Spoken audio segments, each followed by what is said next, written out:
of Allah we are born, in His name we live, and in His name we die, here and there.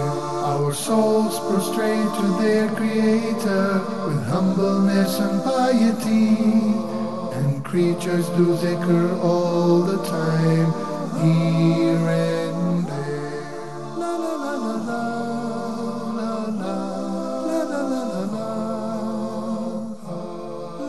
la. Assalamu alaikum wa rahmatullahi wa barakatuh. Welcome, dear viewers, joining us on our live program Here and There, our Ramadan special for 2017.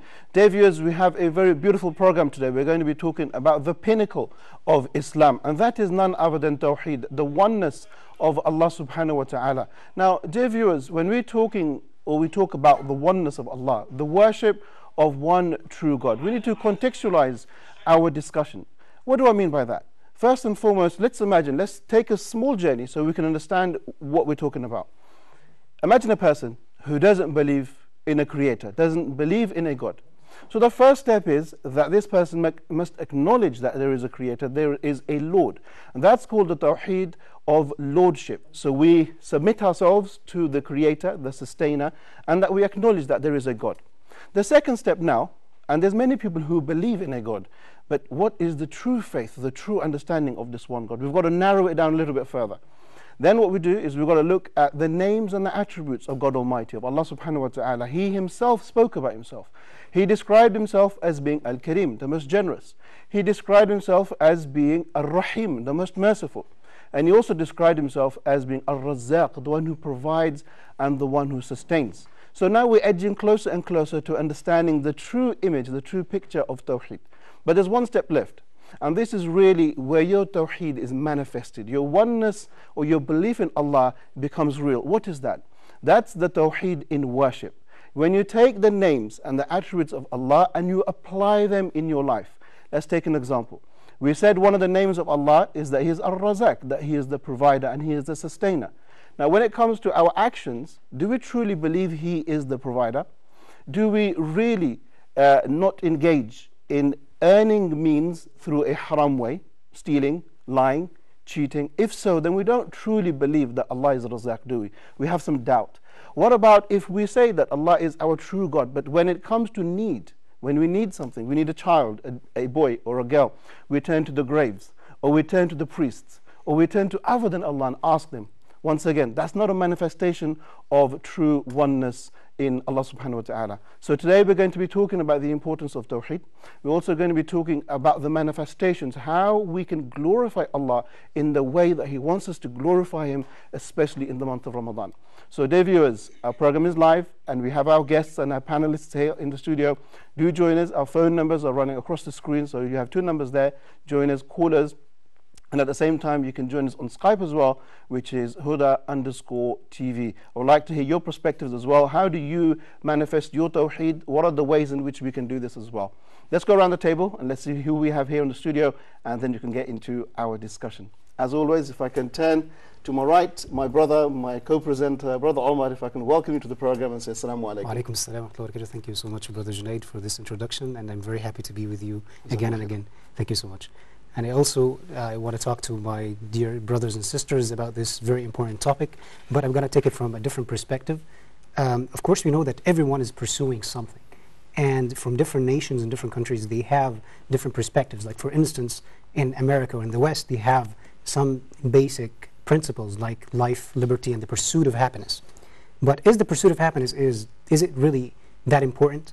I'm going to talk about it from a psychological point of view. This is actually the lowest level of pursuit, the pursuit of happiness.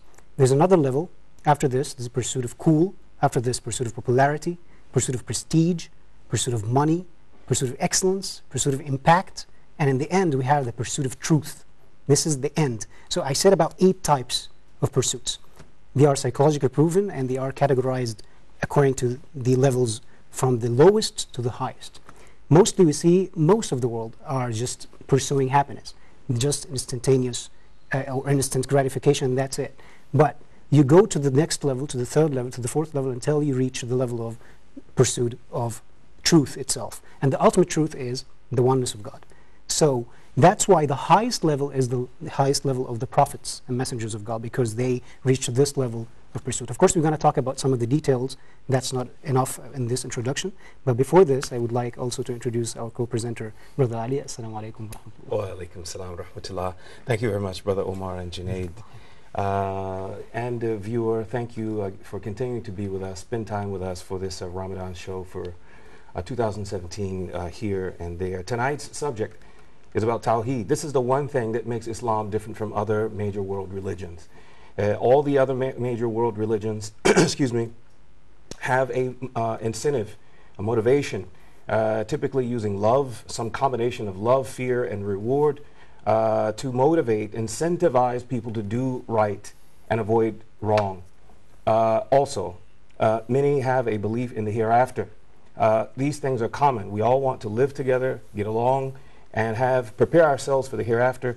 But the Tawheed is something that is unique, the concept that we have in Islam about who Allah subhanahu wa ta'ala is. We're going to be opening this up tonight, inshallah. I look forward to a very great discussion with our brothers here and our guests for this evening. Brother Kareem Al-Dib, assalamu alaikum and welcome. Wa alaikum assalam wa rahmatullahi wa barakatuh. As always, it's a pleasure to be here. We were talking before the program. Today is a very special day for the Ummah. Today, the 17th of Ramadan, is the day of Badr. Yawm al-Furqan. This is the day that Allah gave the Ummah its first victory. The day that Kalimat La ilaha illallah rose, the first time it was properly established between falsehood and truth. This was Yawm al-Furqan, the day that Allah made a distinction between falsehood and truth. The small group of 313 truthful believers, sincere believers, were able to overcome 1,000 plus of the kuffar who had come to kill off Islam. So today is truly it's a good day to be talking about Tawheed. It's a very, very important day for us in our Ummah. It's a day that we should celebrate, we should teach our children about. It is Sa'ad ibn Abi Waqqas would say about Al-Maghazi, he would say that the companions would teach their children about the Maghazi, the wars of the Prophet ﷺ, like they teach them Surah Al-Quran. Okay. Because in the end, this is the story of the Ummah. This is how it got up. This is the hardship. When we're talking about Tawheed, we take it now. It's very easy for us to take Tawheed, read it from the books, maybe watch TV channel like this, sitting in the AC, eating our desserts after Fatar. But in order for this Tawheed to come to us in its purest essence, people sacrificed their money, their lives. It's a big deal. This is the whole universe was created for this La ilaha illallah. It's not just something that so in 1 hour we're going to try and give it the best shot, but I mean this is a life. This is a life mission, not one life. This is an ummah's life. The whole ummah from the Prophet ﷺ, even from the beginning of Adam, the ummah as in the ummah Bani Adam, the human race, was created to establish La ilaha illallah. So it's this is the core. There's nothing more important. And Brother, just to get going, you mentioned La ilaha illallah a number of times. What does that mean exactly? La ilaha illallah has several meanings. The easiest and simplest one is that there is no deity worthy of worship other than Allah. This meaning is much more complex than the simple meaning of this. Because what we think, La ilaha illallah, because not just the creator, and this is one of the misconceptions, because Allah subhanahu wa ta'ala says in the Quran, لَإِنْ سَأَلْتَهُمْ مَنْ خَلَقَ السَّمَوَاتِ وَالْأَرْضِ لَيَقُولُنَّ اللَّهُ. When you're talking to the kuffar Quraysh and you ask them, who created the heavens and the earth? They would say, Allah. So what's the problem? So why was there conflict? Well, the Quran says that they believed in Allah. Why did they kick out the Prophet ﷺ, and why were there wars, and why were all this happening? Because this wasn't the problem. The problem isn't who created the earth. This is very, very new, this idea of that the earth created itself, and all of this is very, very new because people don't know what to do. But ever since the beginning of time, especially people who lived in the deserts, they could see around them that this couldn't have happened. Just now we just feel, because we feel so empowered, that we think that we have enough power to create the universe, so the universe could create itself. But they knew that these heavens and the sands and the dunes and what's going on, this isn't self-made. This is created by something superior. Their problem was that they didn't want this superior being to give them rules. And this is the conflict of La ilaha illallah Muhammad Rasulullah. To be able to be free to live life as they saw fit. Yeah, and then in the end they go and there's the idols, they give them some food and they give tributes to the idols, depending on which level you're in, maybe give tributes in people, money, food, children, whatever it is, they give tributes in some form, and then this is it. And then their life is done, they can do whatever they want. And then, but when it comes to La ilaha illallah for us, this means that you are not allowed to do anything except what Allah subhanahu wa ta'ala has prescribed. Clarifying question, does this necessarily imply that there are no other deities? No, that's why it doesn't say there's no God, because the people have gods. Even Allah subhanahu wa ta'ala says, أَرَأَيْتَ مَنِ اتَّخَذَ إِلَهَهُ هَوَاهُ. Have you seen the one who has taken his Lord as his whims? So even, it doesn't have to be the traditional sense of a pagan god or deity. It could be ourselves. We could worship ourselves. Worship ourselves. And the hadith of Prophet ﷺ, ta'isa abd dirham. He is sad or he's in distress. The one who worships money. Money.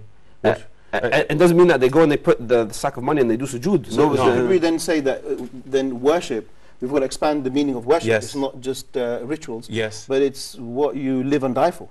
A certain attitude. What you're subservient to. Would that be right? Exactly. And this is Allah subhanahu wa ta'ala says, وَمِنَ النَّاسِ مَن يَتَّخِذَ مِن دُونِ اللَّهِ أَنْدَادًا يُحِبُّونَهُمْ كَحُبِّ اللَّهِ. And there are people who take associate partners to Allah subhanahu wa ta'ala who they love the same love they love to Allah subhanahu wa ta'ala. Does that mean at the time of the Prophet that all of the disbelievers, like they had this same creed, or they were like just maybe also some bunch of people, some individuals that they believed in the oneness of God before the Prophet came and so on? No, the Prophet ﷺ, it was very diverse. There was the Quraysh, and even in Quraysh they were split up. There was people that Abu Bakr as-Siddiq, he never prostrated to an idol in his life. He thought that this could not be, and there were Christians, there were the Jews obviously in Medina, and spread around all of the Arab region. They knew, and they knew in their books that there was a messenger coming, or there was a prophet coming, and where he was coming, his attributes, his names, he's called Ahmad, and we have this in the Quran. And so they were waiting. They knew that this was coming. So Al-Arab,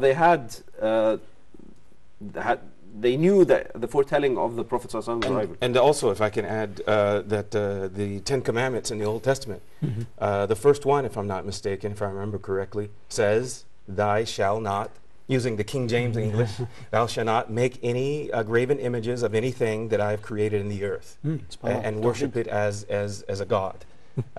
And I think also it was the first like advice of Jesus when they asked him what is the most important commandment. He said that worship. Yes, that's right. Brother Ali, I want to pick up on that because you mentioned in your introduction as well that this is one of the things that Islam stands out from other faiths.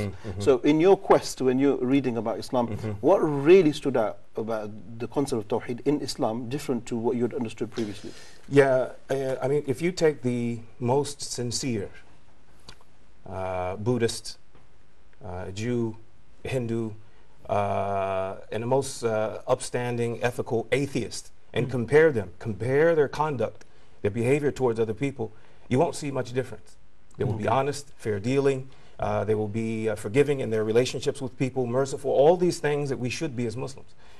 If you leave the theology aside, right, and you compare people's behavior, their conduct, you won't be able to distinguish. It's only through rituals and the theology that you can see the difference, and that's the uniqueness of Islam, that it's the only one that has this Tawheed as we understand it. Now, your question. How does it, coming from your background and then coming into Islam, how did you actually manifest or realize, feel the difference? This was one of the main attractions to Islam to me. Yeah. Because I had reached a point in my worship as a Christian where I was very frustrated with the whole idea of having a graven image, a picture, statue, even if there was no picture in the church, or no statue or anything. I was raised, socialized, we as Christians are raised and socialized to believe our concept. You close your eyes and you think about God, you see a picture of a European man, right? Okay. And so that mental concept is a form, was bothersome to me, to have any human image, let alone you know, someone that is foreign to me. SubhanAllah. So the Tawheed was very attractive to me because it eliminated that. It said, look, and for the first time, after reading and understanding what Tawheed is, I had a completely different concept of who God is. SubhanAllah. That I never got as a Christian. It was just, it put me in touch with God in a way that I never had a chance in as a Christian. Some people, Brother Ali, when they become Muslims after being like Christians, when they read the Bible again, they read with a different perspective. And some people, they say like, I found out who God is when they knew what is from Islam. Okay, we've got our first phone call, Omar, so I'm going to ask you just to hold your thought. We have with us Brother Ayman calling from Egypt. Assalamu alaikum, brother. Walaikum salam wa barakatuh. Hello, Brother Junaid, how are you? Alhamdulillah, very well. And yourself, how are you? Alhamdulillah, I'm fine. Yes, I would like to talk about the episode of today.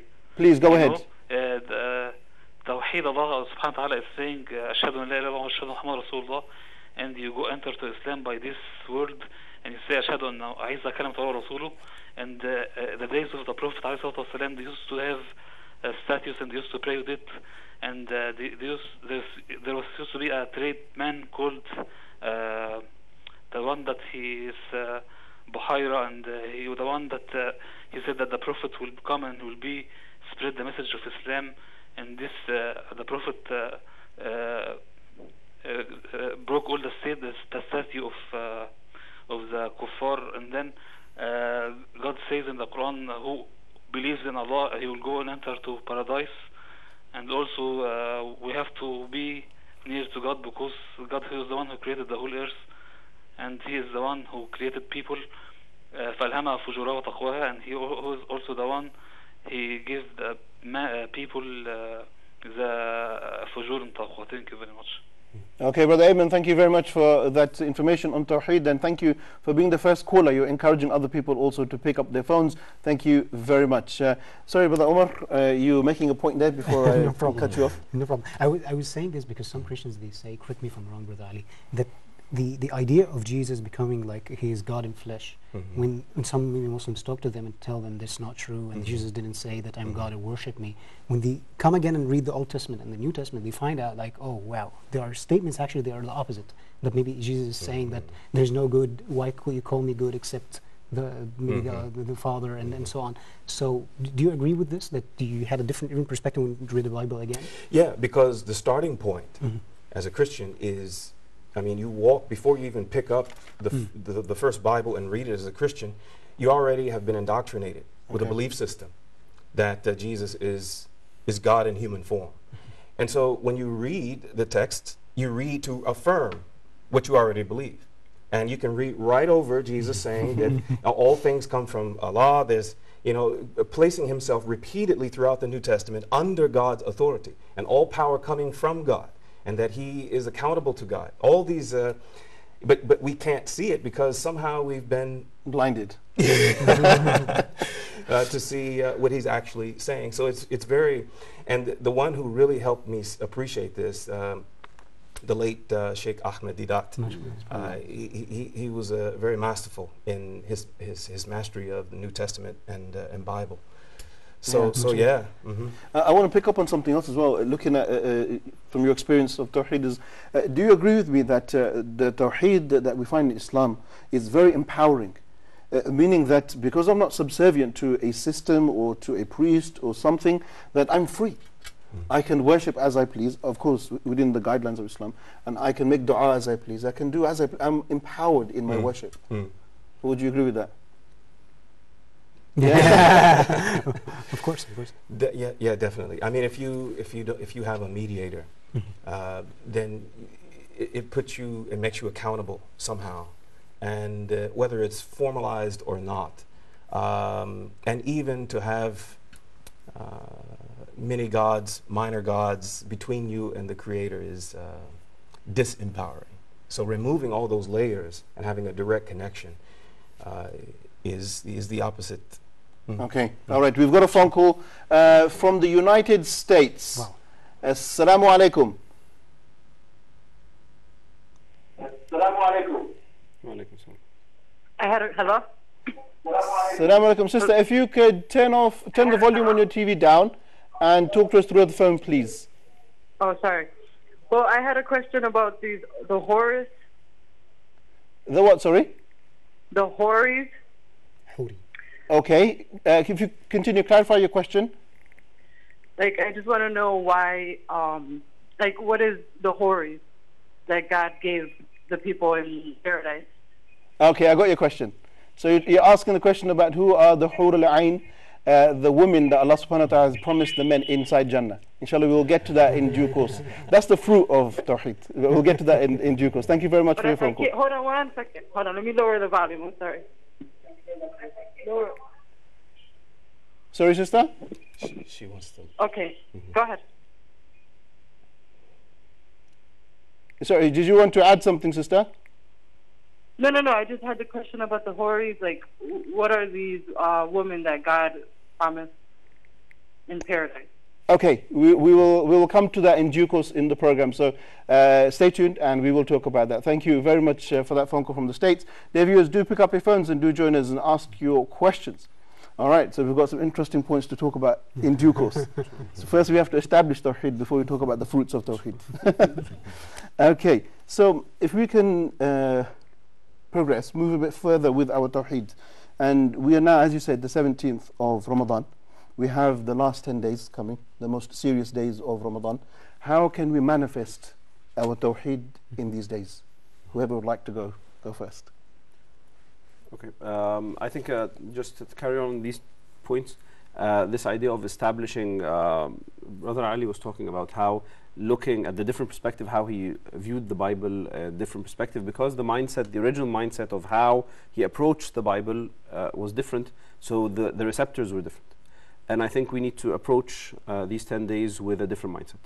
And this is what the Prophet ﷺ did in Mecca. The Meccan period, we find that the Quran in the Meccan period doesn't have any rulings. It's 10, the years of Mecca were establishing La ilaha illallah and Jannah and Nar, making people want to acquire Jannah and to fear Nar, hellfire, and to love Allah subhanahu wa ta'ala, to know Him and to love Him. So when the rulings came down in Medina, there was no problem in obeying. It was very simple. They had removed all of the different deities and idols and things which they are attached to, and they were only wanting to please Allah subhanahu wa ta'ala. Brother Kareem, hold your thought. We've got another phone call. MashaAllah, today's very active. We have with us Jilani from Eritrea. Assalamu alaikum. We did have Jilani from Eritrea. Inshallah, please do pick up your phone and do join us again on that call from Eritrea. We want to hear what you wanted to add to the program. Brother Kareem. So I think this is how the companions were empowered. When we're talking about empowering, when they gave up everything, they became very powerful. Because when they gave up everything which is weaker than Allah subhanahu wa ta'ala. And they became, they associated to the most powerful Allah subhanahu wa ta'ala. And this is why their lives changed. They were able to do things which, when we look at now, are above human. This is the unnormal things. They are unnormal not because they were not human. They're unnormal because these are things which Allah subhanahu wa ta'ala empowered. And Allah subhanahu wa ta'ala is not human. لَيْسَ كَمِثْلِهِ شَيْءٌ وَهُوَ السَّمِيعُ الْبَصِيرُ. There is nothing similar to Him, and He is the all-hearing and all-seeing. So first thing we need to do to manifest the Tawheed in these 10 days is to give up everything which contradicts with Allah subhanahu wa ta'ala. Okay. Anything which associates with Allah subhanahu wa ta'ala. The first thing is that we need to realize that in these 10 days there will be no ibadah except if Allah subhanahu wa ta'ala pleases that we do ibadah. Excellent. We need to give up our own power. And this is one of the things which, if we're talking about mindsets, we've been brought up in a culture now, a global culture, where you need to do this, you need to empower yourself, you need to do this. It's very materialistic, yes, it's about you, self-building, this ego, I need to do this, I'm going to set this timeline, I'm going to accomplish this. Okay, tomorrow you have a fever and you're in the bed. That's it, you're done. Allah subhanahu wa ta'ala will reward you, and alhamdulillah, this is because Allah subhanahu wa ta'ala al-Kareem. He's very generous and He will give you for your niyyah. But we're talking about, there's a difference between getting thawab and getting the fruits of the ibadah itself. If I'm going to pray all night and then I fall asleep, I will get the thawab. Okay. But the benefits in my heart from this ibadah, I will not get. So I need to do, and this is why the Prophet ﷺ used to do lots of dua, Allahumma inni ala dhikrik wa shukrik husna ibadatik. If it was about his own power, But the Prophet ﷺ is the best of us. And he will pray, if no one else prays, it will be the Prophet ﷺ will praise. Okay. But he keeps on doing, because he knows that لا حول ولا قوة إلا بالله. There is no situation, there is no power except from Allah subhanahu wa ta'ala. So the first thing we need to do is to rely on Allah. I think do we have time for a comment? You can go ahead.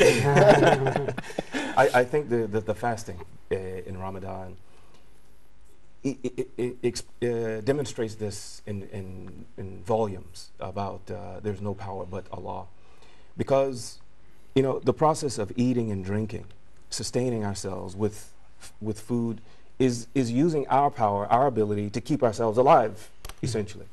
But when we stop doing that, then we're completely dependent on Allah keeping us alive. Brother Ali, hold that thought. We've got another phone call, and this has come from the US again. We have with us Brother Hussein calling us from the USA. Assalamu alaikum, my brother. Brother Hussein. Assalamu alaikum. Alaikum salam, brother. How are you? Yes, I have a question regarding yesterday I was trying to reach Mr. Mohammed Salah, but unfortunately I couldn't get hold on him. Brother Hussein, talk to me through the phone. Don't concentrate on the TV. Okay, thank you very much. My question is regarding suicide bombers. Sheikh Mohammed Salah was giving a couple examples that Prophet Muhammad wouldn't pray upon a dead body who killed themselves. And I'd like to know if the same goes to those suicide bombers who have been brainwashed. I'm sorry, I know your topic today is not regarding this question, but I'm asking the question because I couldn't reach Mohammed Salah yesterday. So is if those stories had been like brainwashed, what about that? I mean, they kill themselves, like. Okay, Brother Hussein, thank you very much. Your question is very clear. We've got some very interesting questions coming through today. We're talking about Hur al-Ain and now moving over to suicide bombers. But the question on the ruling of suicide bombing and also whether a person who does do that, can we pray on his funeral, is a very intricate question. And that must be addressed to Sheikh Mohammed Salah, who does the Q&As on the channel. So your question, I've noted it, I've written it down, and we will present it to the Sheikh, and inshallah the Sheikh will give you a lengthy answer. And if you leave your details with the channel, then they will send that response to you, or you can call in on the Q&A and get a live response. So thank you for that. And dear viewers, as you know, the platform is open, unrestricted phone calls. You can ask us anything you'd like. On that note, we're going to move forward and watch a report, and then when we come back, we'll continue looking at manifestations of Tawheed in Ramadan. In His name we die. Here and there. This is very important. We must understand why Allah, when He created us, He called us to seek His guidance, because He knows what is good for you. You don't know what is good for you. That's why Allah said, the Prophet said, continue by saying, وَأَشْهَدُ أَن لَا إِلَهَ إِلَّا اللَّهُ وَحْدَهُ لَا شَرِيكَ لَهُ. Every one of us who believe in Allah must always declare, remember, that you always remind yourself, I bear witness, there is none worthy to worship except Allah alone. La sharika lah. I will never associate Allah with anything, with any form. Now this is a message, a very strong message. In the Quran, Allah said, لَقَدْ بَعَثْنَا فِي كُلِّ أُمَّةٍ رَسُولًا أَنْ يَعْبُدُوا اللَّهَ وَاجْتَنِبُوا الطَّاغُوتَ. Indeed, in every nation, Allah said, I send a messenger, I send a prophet.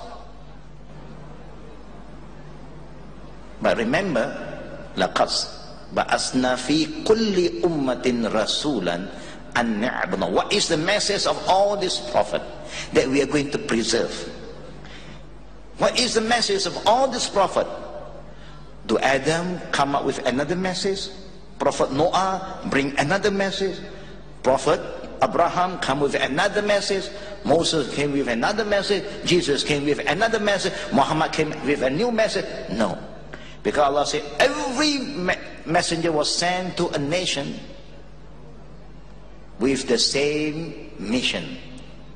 And na'budullah, to invite people to worship only one God, Allah. To tawhid ar-rububiyyah wa uluhiyyah. Because tawhid rububiyyah, you don't have to call. Because by nature, everyone knows there is one God. There is a creator, and God is above us. Everybody knows that. Because even Satan knows. So we are not Satan, we are ins, we are not jinn. You should know. So everybody is equal in Tawhid Rububiyyah. There's no different from a Chinese in believing one God, and the Indian believing in the same God, and the white people, the black people, the Arab, the non-Arab, all believe in one God. The Tawhid Rububiyyah is a Tawhid for all mankind. But the Prophet was sent not only to talk about Tawhid Rububiyyah, but more than that. The Prophet was sent to remind us, if you say that God is one, An'budallah, you must worship the one God only. Don't say I believe in one God, but we worship so many things to reach that one God. Everybody says there's one God, but the way they worship the one God is so different. Did any time in the history prove that any prophet, one prophet, teach his follower to worship him? No.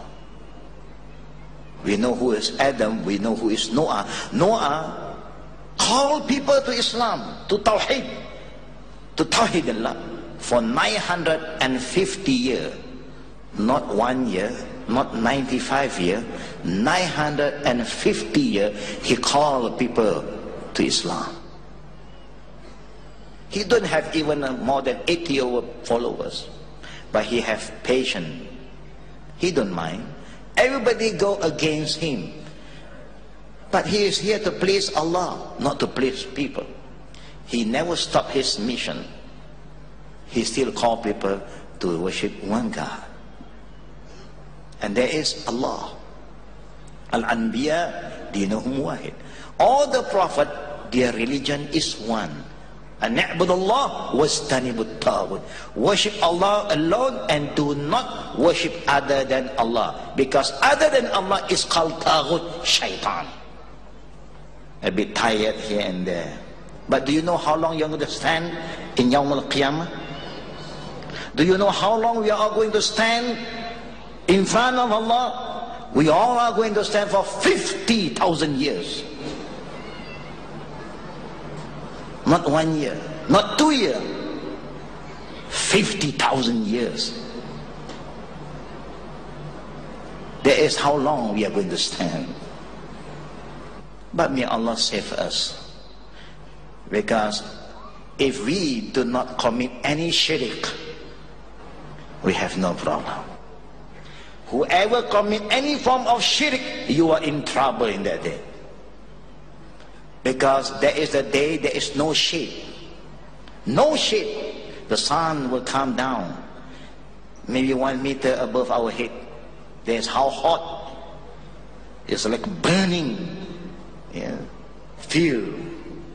But if you don't commit shirk, alhamdulillah, Allah will give you a shade. Sab'athun yuzillumullah fi zilli yawma la zilla illa zilluh. There's a long hadith about that. There are 7 groups of people who will be shade by Allah in the day of judgment, where there's no other shade except the shade of Allah. One of them is people who worship Allah. That's why all the Prophet was sent to remind people, An'budallah, worship Allah. Iyyaka na'budu wa iyyaka nasta'in.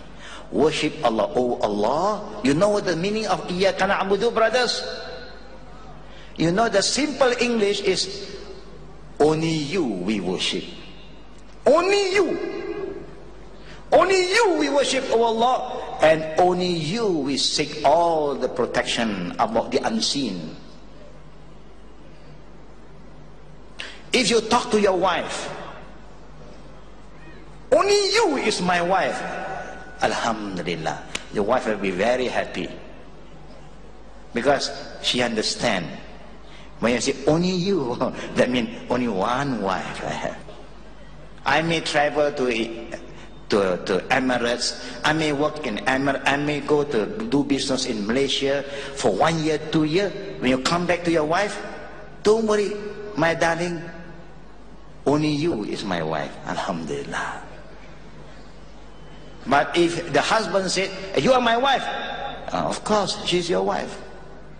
But you may have one wife, you may have two wives.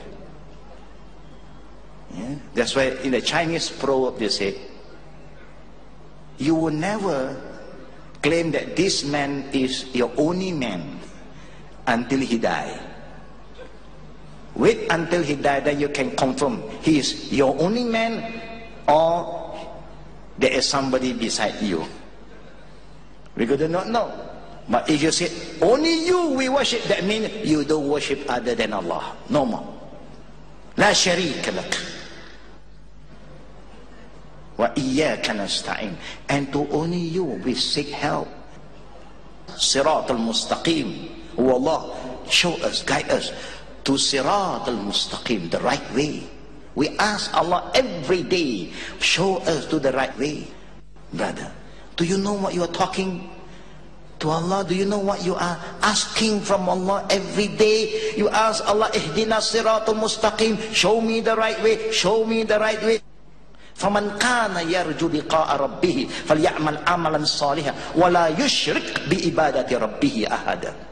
Whoever have the intention to meet his Lord, Allah, so that Allah is happy with you in the day of judgment. So you must get yourself in good deeds. Engage yourself in amal saleh, and while you are making amal saleh, you make dua, you make salat. It's amal saleh, but wala yushrik bi ibadati rabbih. Do not commit any form of shirk when you're making your prayer. Do you know, fellow brothers, I do not know here it happened or not, but in my country you have a lot of people. Sometimes they make Allahu Akbar, they pray. But here there is some string, black string here. Sometimes here they got tie a black string again, a black belt. You can use a black belt for taekwondo, for karate, no problem. But sometimes there is a very thin black string and tie along the body. And you think this is azima. You know that the Prophet said, Man allaqa tamimatan faqad ashrak. Whoever tie all these knots and all this string, they make shirk with Allah. You know how serious you are involved, brothers? He came us to save us from Taghut, from worshipping Satan, worshipping people, to worship Allah. There is Muhammad sallallahu alaihi wasallam. So if we love our Prophet, it is our duty, number one, never commit shirk, because this is the worst sin that Allah will never forgive us. And this is one thing that the Prophet cannot save you in the day of judgment. If you commit shirk, he cannot save you. But if you commit other sin, not shirk, he still can give you shafa'ah. And in his name we die, here and there. Assalamu alaikum wa rahmatullahi wa barakatuh. Welcome back, dear viewers, after watching that report, talking about so many things, but one of the things I would like to pick up on is the fact he talked about the worship of Allah, and the opposite of Tawheed is shirk.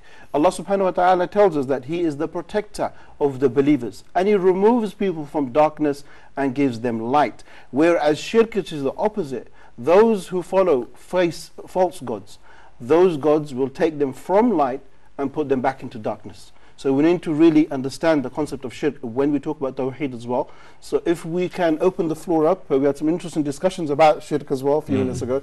If I can, Brother Kareem, are there different types of shirk?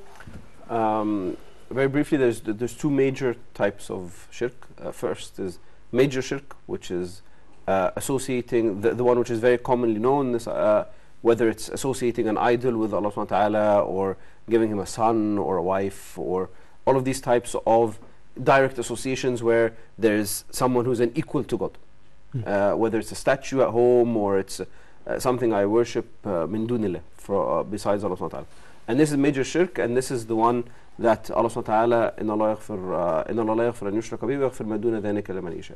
And Allah subhanahu wa ta'ala will not forgive this sin. This is unless, of course, they do tawbah and they repent from this, and this will be different. But if you die on shirk, with this big shirk, then you will not enter paradise. Okay. Obviously, with terms and conditions apply. Have you received the message properly? Lots of things which come with this. And this is why, as Muslims, we do not. One of the things that makes us associate partners with Allah subhanahu wa ta'ala is when we become the judges. Allah subhanahu wa ta'ala is the judge. So me saying this person will enter hellfire or this person will enter Jannah, then I have made myself an equal to Allah. What we do is we say that if somebody dies with these conditions, then inshallah they will enter Jannah. If somebody dies with these conditions, then Allah subhanahu wa ta'ala has prescribed upon them that they will enter hellfire. Whether Kareem, these terms apply to him or not, this is up to Allah subhanahu wa ta'ala. Have I received the message properly? This is what we just follow the guidelines, and that's it. It's not our role to. So this is the major shirk. One of them is to do tashri'ah other than Allah subhanahu wa ta'ala's tashri'ah. Coming in, and this is a major shirk, coming in and saying, oh, this is the ahkam of Allah subhanahu wa ta'ala, these are the rulings, I'll put these aside and I'll make my own rules. Then this is so governing with laws other than the laws of Allah, which directly conflict, and I say, okay, put this aside, put this is shirk fil hakimiyyah. I'm coming in, this is hukum Allah, this is the judgment of Allah, these are the rules and the laws. I can say, no, they're not suitable for our time. We'll put these aside and we'll make our new humanitarian laws, which are much more applicable, much more beautiful.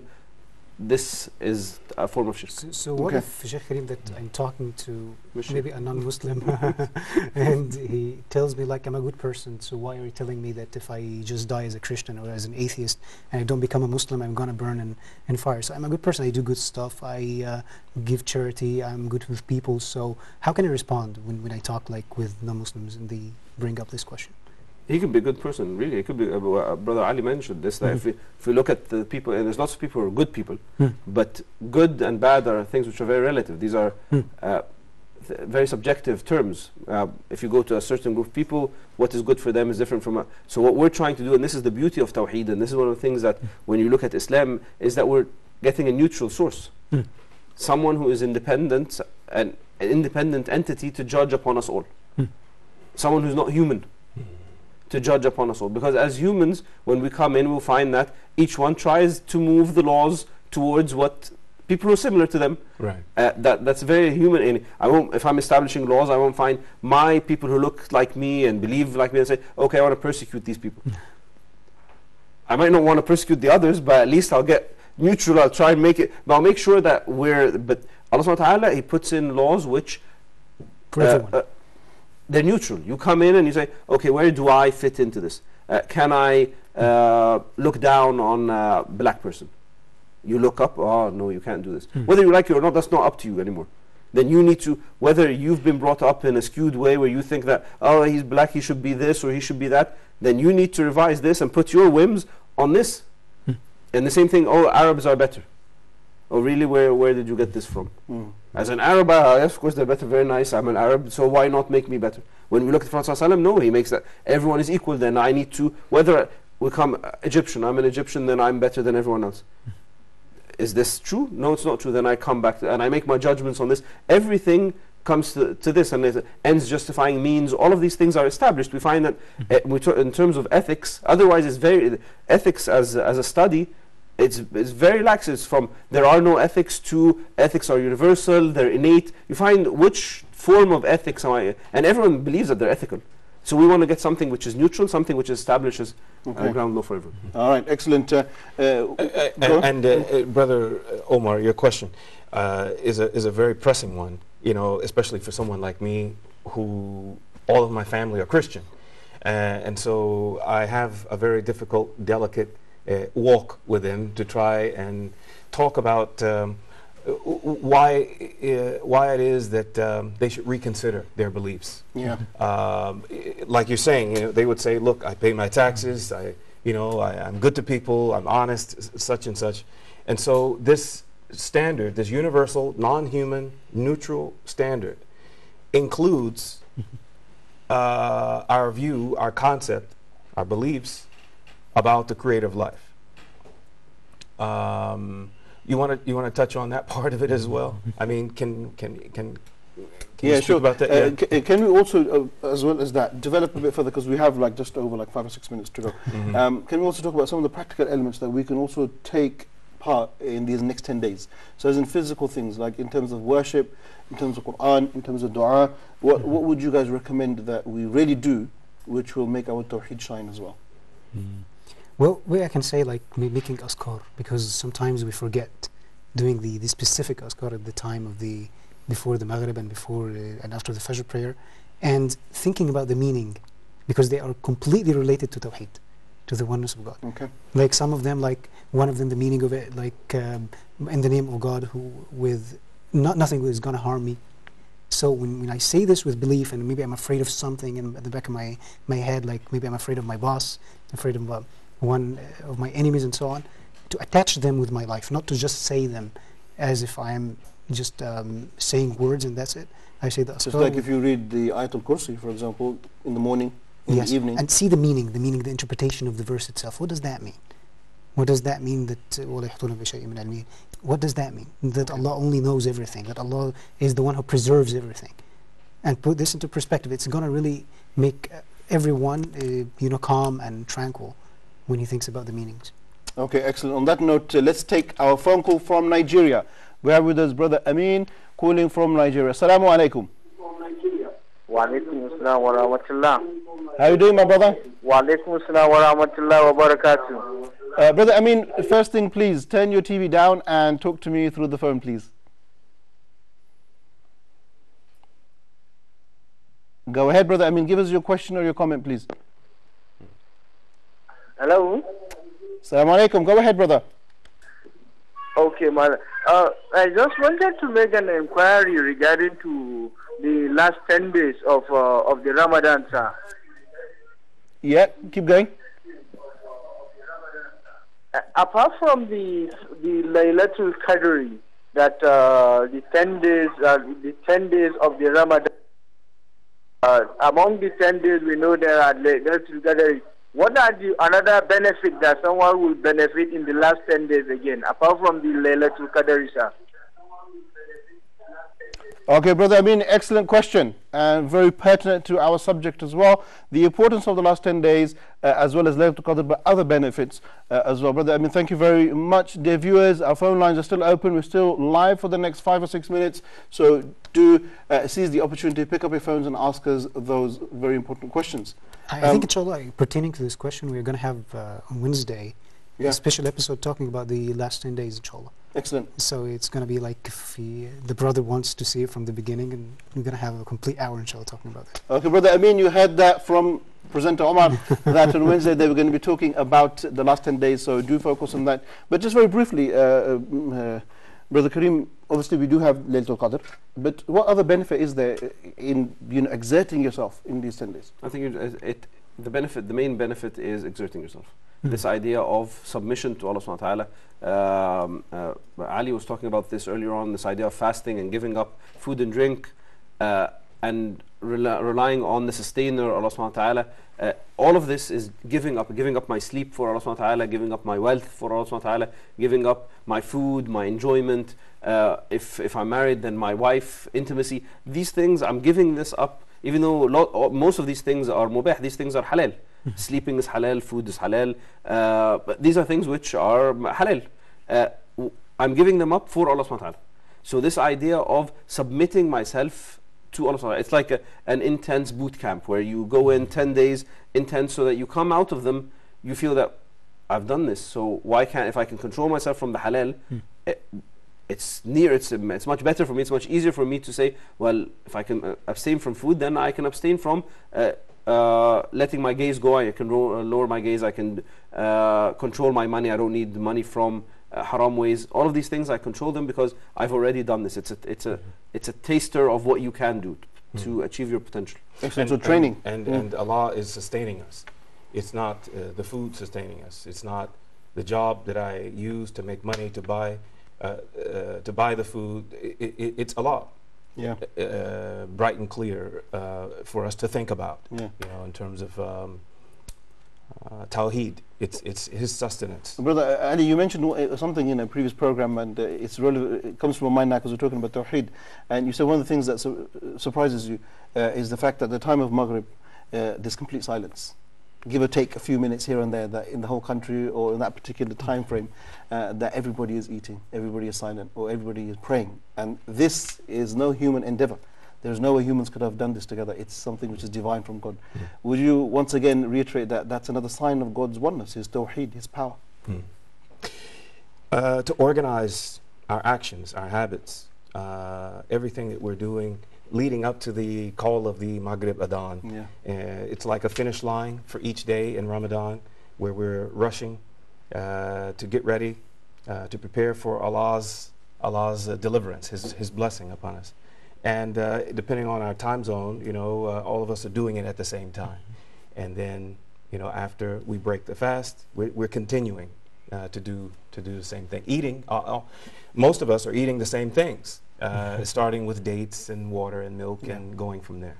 Okay. And I think also, as a note here, that the whole universe is in order and organization. The only people who are disorganized are the people.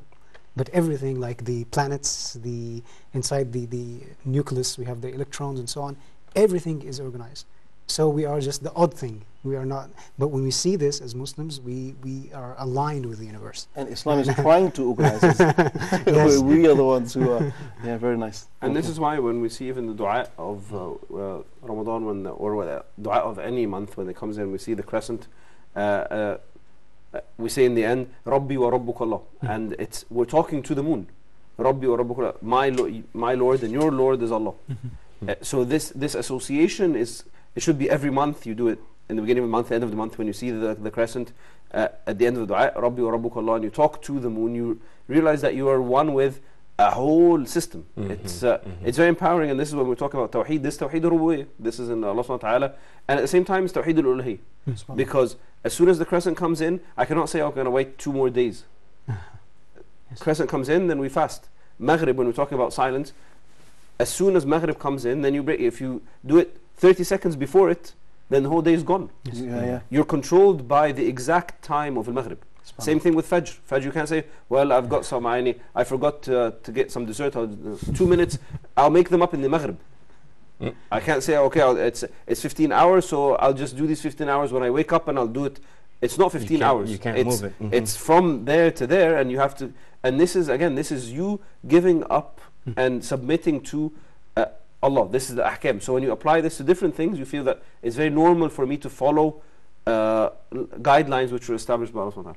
Okay, excellent. We have come to the end of the program, but as always, a very quick question going around the table. Brother Omar, in these 10 days, give us one thing that really we should focus on and try to exert efforts on. Well, I would suggest that you have a list of points that you want Allah to make happen for you, like maybe 5 du'as or something, and specify them and focus on them. Excellent. And write them down, because inshallah they're going to be accepted, and don't make Satan make you forget that they are accepted, because specific du'as. Yes. Excellent. Brother Ali, what's that one thing? One thing that we can do in these next 10 days. Continue to practice with a sincere heart. Excellent. So increase our sincerity. Nice. Brother Karim?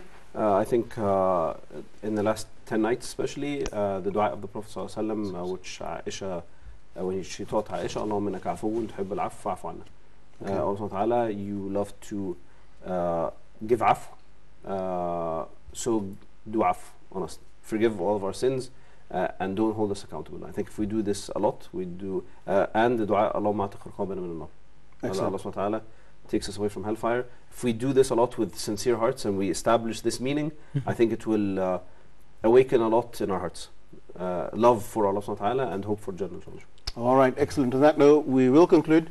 And thank you all for coming, and collectively say Assalamu alaikum. Dear viewers, we've come to the end of our program once again, talking about Tawheed, the oneness of Allah subhanahu wa ta'ala, and what a beautiful subject it is.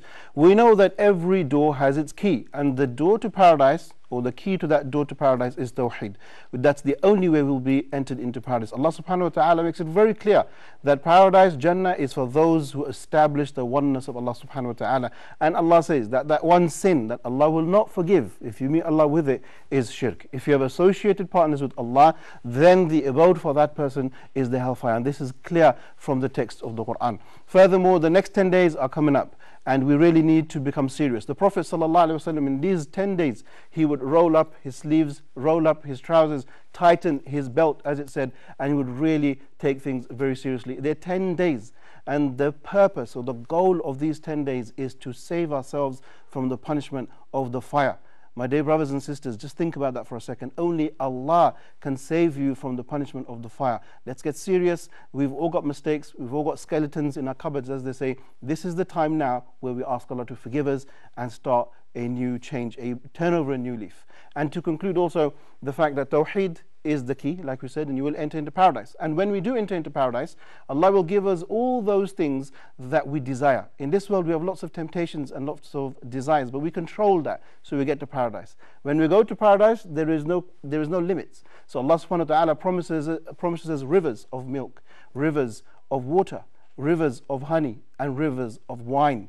And at the same time, Allah subhanahu wa ta'ala also says that when you do make it into paradise, Allah subhanahu wa ta'ala will give you hur al-ain. They are the women, they are the virgins of paradise. On that note, I'd like to conclude and thank you all for tuning in. We will see you tomorrow. So until then, Assalamu alaikum wa rahmatullahi wa barakatuh. In the name of Allah we are born, in His name we live, and in His name we die. Here and there, our souls prostrate to their Creator with humbleness and piety, and creatures do dhikr all the time, here and there. Humans circumambulate the Kaaba while migrating birds stretch forth their wings, finding their way by Allah's mercy, here and there. Our Prophet advised us to travel, seeking knowledge, while exploring Allah's miraculous creation.